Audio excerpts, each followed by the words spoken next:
Good morning. Hello and welcome to students and viewers. You are watching 5M TV. In this lecture you will recognize the intertextuality as a media concept that refers to the relationship between different texts, whether they are literary works, films, television shows, or other forms of media. It involves the ways in which a text refers to, incorporates, or transforms other texts to create meaning and deepen the reader's or viewer's understanding of the work. Before starting the video, kindly subscribe and share it and suggest me new tutorials and lectures. Let's begin the video. Julia Kristeva was the first to use the word intertextuality. It is, to put it simply, when one text refers to another. The relationship between media products that occurs when one text references another text by reusing some of its ideas and meanings is referred to as intertextuality. This description is somewhat reductionist, and I believe a more accurate approach to conceive of it is in a post-structuralist sense, where there is no binary but rather something like to a mosaic. No text is self-contained and all texts are a part of a vast web of interreferentiality. This term intrigues me since it makes me think of a web with In Search of Lost Time and Dora the Explorer on opposite ends. That is a prehistoric illustration of intertextuality.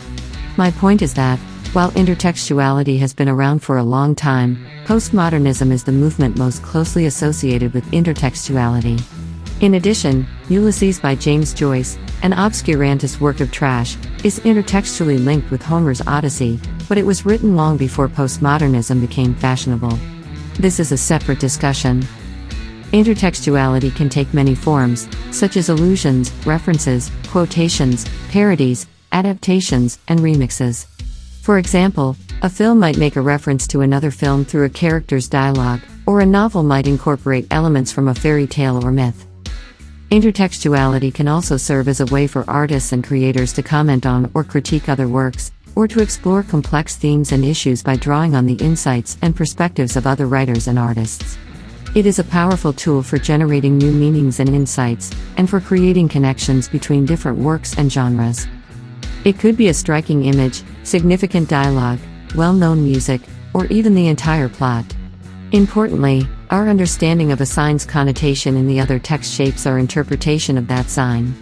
You can utilize this functioning meaning of intertextuality to investigate and break down the connections between texts, yet intertextuality is a substantially more significant comprehension about how importance is developed. Intertextuality, according to Julia Kristeva, is a mosaic of quotations in which any text is the absorption and transformation of another.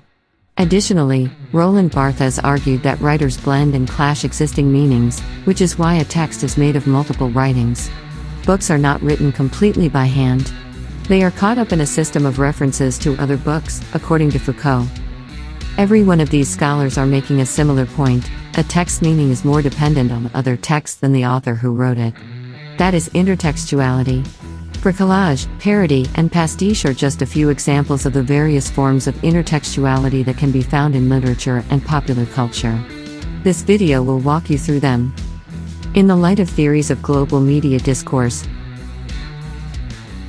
notions of media intertextuality, we begin by delving into the topic of intertextuality and its theoretical and methodological applicability to media studies. Intertextual readings of a group of consumer magazine covers serve as an illustration of this. The situation of intertextuality, which is argued to be that of a globalized media system, is addressed next in the paper. The concept of global media discourse in relation to magazines is then examined. The paper makes mention of Machin and Thornborough, Machin and Van Leeuwen's research, which focuses on cosmopolitan magazines' global discourse schemas. After that, it is argued that the perspective of globalized media discourse necessitates linking to the idea of media intertextuality. If this is accomplished, then the former could complement the latter by putting an emphasis on the multimodal mechanics of global discourses that flourish in the late modern globalized media system. The paper finishes up by suggesting that the relationship that exists between the two arrangements of thoughts can be summed up in the term megatextuality. Thanks for watching. Please like and subscribe to my channel and click the bell icon to get new video updates.